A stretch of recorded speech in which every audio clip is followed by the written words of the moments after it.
Hi, my name is Danielle. When my brother's wedding came, I never got an invitation. The mailbox stayed empty. Instead, my parents told me, "Sorry, dear, this event is for family." Apparently, I wasn't the kind of family that counted.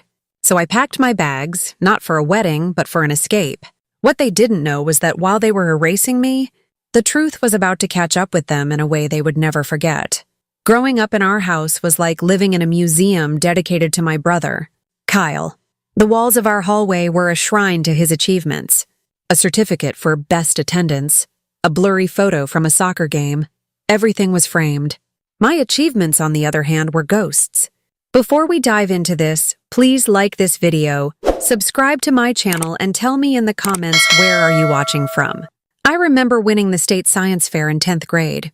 I'd built a working solar-powered water purifier and came home with a large blue ribbon. I set the trophy on the kitchen counter, my heart pounding with excitement. "Mom! Dad! Look!"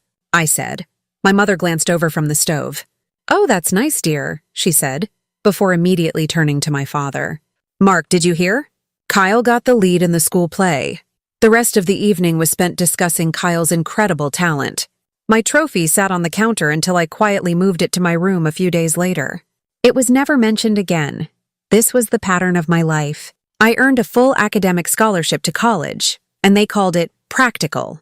Kyle decided to attend a private art school with a massive tuition, and they took out a second mortgage. "He needs this to follow his dream," my father would say.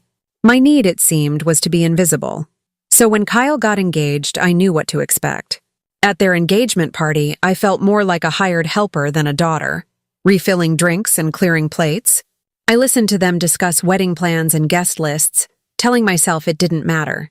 But a small hopeful part of me thought, a wedding is different. They can't exclude me from his wedding. Weeks turned into months. I saw the social media posts of dress shopping and bachelor parties. The wedding date grew closer. Every day I checked the mail. Every day there was nothing. The empty mailbox became a symbol of my place in the family, a void. I was beginning to understand I was being deliberately left out. The final insult came with the quiet cruelty of a phone call. It was a Tuesday evening, the week of the wedding. I was microwaving a frozen dinner when my phone rang. It was my mother. My heart gave a stupid little jump, hoping the invitation got lost.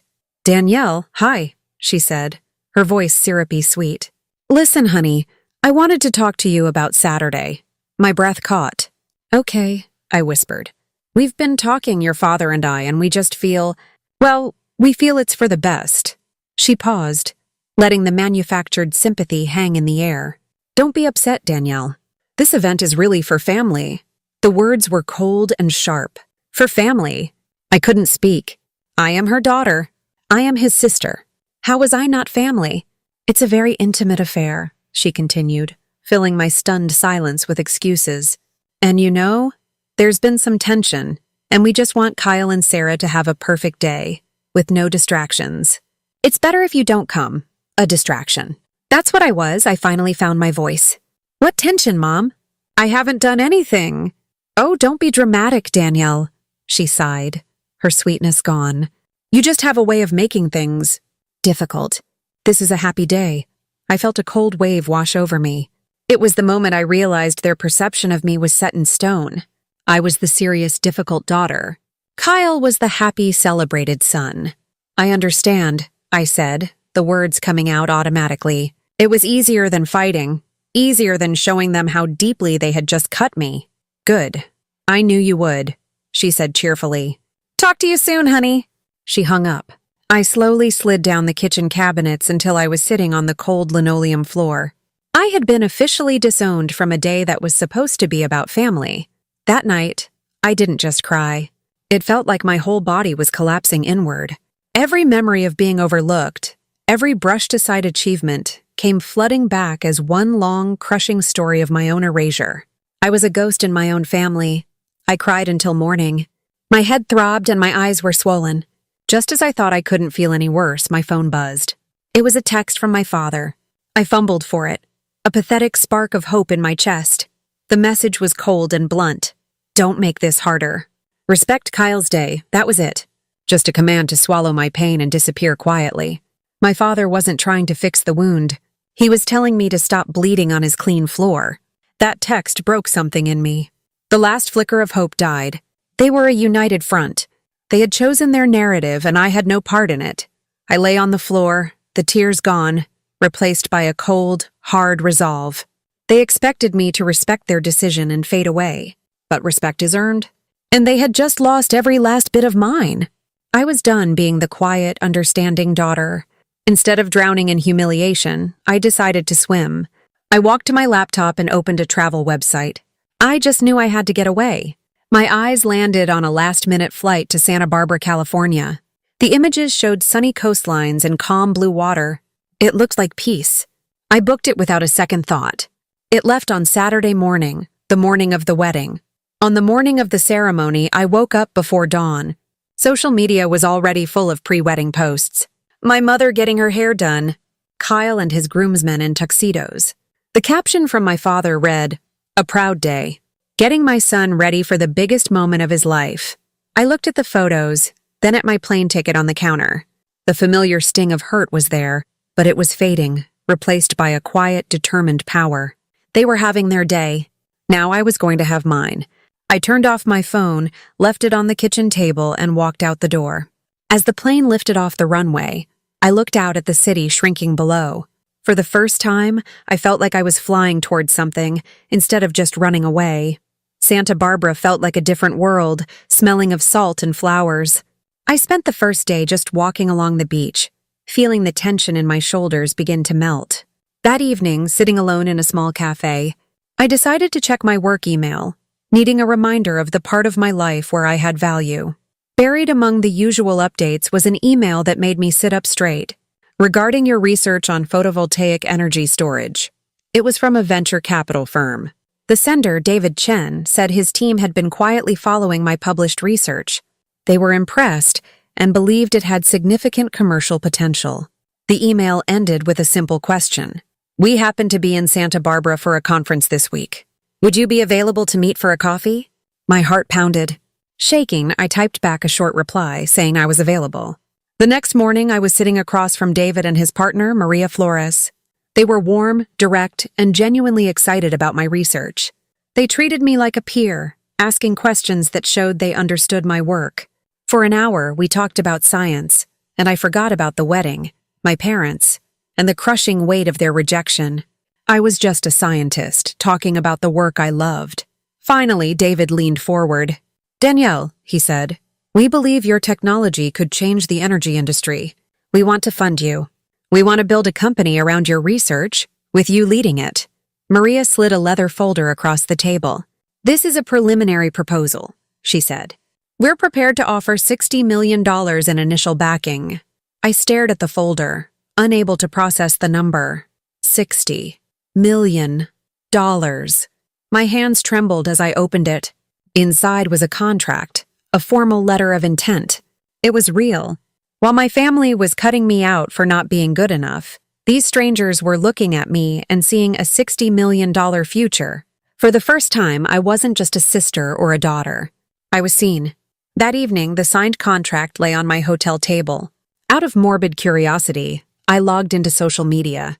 The screen filled with images from my brother's perfect day. The reception was in full swing.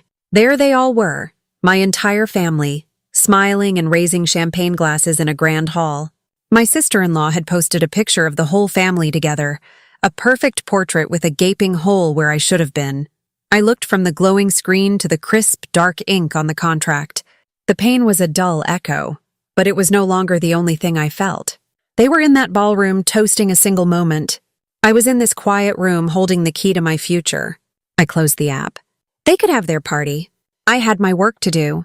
2 weeks later, the press release went out. The story was picked up everywhere. Young scientist Danielle Myers launches $60 million startup to revolutionize clean energy.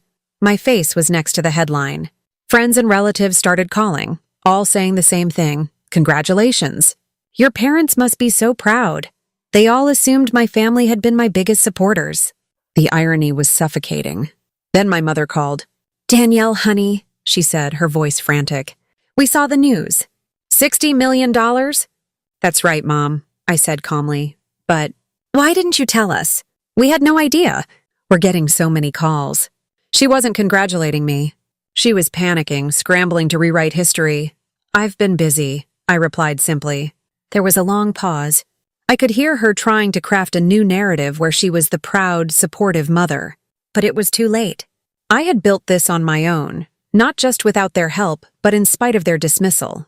Months later, I flew back for my grandmother's 80th birthday party. I was no longer the same person who had cried on her kitchen floor.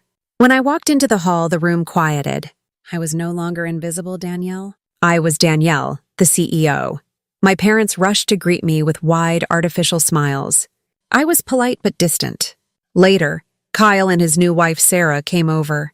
Sarah launched into a long story about their extravagant honeymoon in Greece, a clear performance to reclaim the spotlight. Just as she finished, my great-uncle leaned over from the next table. He had a copy of Forbes magazine in his hand, open to an article with my face on the page. "Danielle," he said, his voice booming across the suddenly quiet room. "I was just reading this. How does it feel to be one of Forbes' top 30 under 30 innovators?" The air went still. Sarah's smile froze. My parents looked like they had been turned to stone. Every eye was on me. The success they had ignored was now the headline of the event. I looked at my great-uncle, then at the faces of my family. I saw shock, envy, and a deep, profound regret. They had gambled that I would always be nothing, and they had lost. I took a slow sip of my coffee. "It feels good," I said, my voice clear and steady. "It feels good to finally be seen." The words were simple, but everyone understood their weight. My mother's face crumpled. My father looked at the floor. Their silence, the weapon they had used against me for so long, had finally cost them everything. I finished my coffee, said goodbye to my grandmother, and left. I didn't need their apologies. My worth was never tied to their approval. I just needed to see it for myself. So, I have to ask you, if you were me, would you forgive them? Or would you let their silence be the final word between you? Drop your answer in the comments below. And don't forget to like and subscribe for more stories.